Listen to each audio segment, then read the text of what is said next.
How satisfying was that result and performance?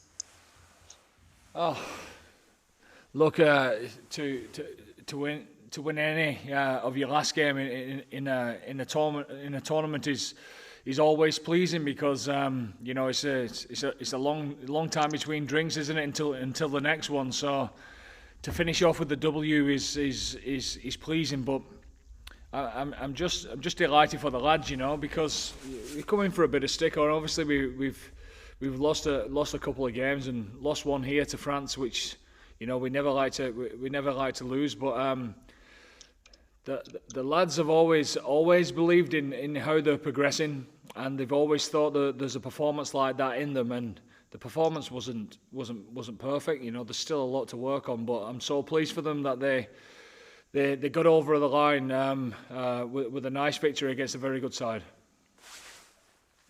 Thanks, Andy. Andy, the Keith Earls try was a beautiful score. What did you see that you picked out there, and how big is that for a team to score a try down first phase? Well, yeah, I mean, it's something that we'd worked on all week, and you're always trying to find a way to, first of all, win the line out cleanly, and secondly, how you can manipulate a defence on the back of that. And we've worked all week. In fact, we practiced it hard yesterday with our timing of Keith Earls, and thankfully it paid off. I thought Jack Con's skill was outstanding to deliver the ball, because Tom Curry had read it very well. So that was very pleasing. I actually thought, wow, if Keith Earls' second try would have stood, that would have been pretty special in itself as well. Yeah, and the second score itself was really impressive passive attack. Did you feel that side of the game really clicked today, and what about it did click? Yeah, like I said, the lads really believe that they're making good strides, and attack is always the one that gets put under the most pressure in a test match, and it's always the last piece of the jigsaw. And I'm delighted for them that they went through so many phases and held on to the ball and broke them down. And I thought Jack Conn was very good today. He's not played or started an international for quite some time, and he was just himself, so it's pretty fitting that he finished that try off. Thank you.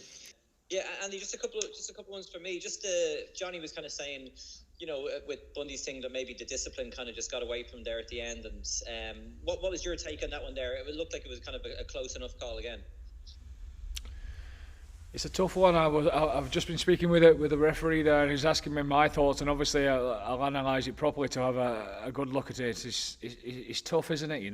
The rules are the rules, but at the same time, it's very tough when I look at it again, but Billy seemed to be on a downward motion, certainly with his head, but if there's any contact, obviously they're very stringent with that at this moment in time. So he's gutted, Bundy.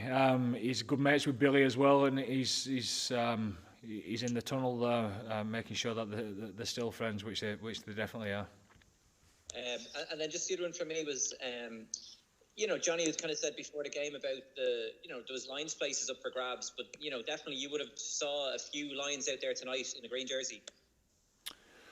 100%, and Warren came in during the week and watched our training session, and it was a great, like I said earlier in the week, it was a great tonic for us.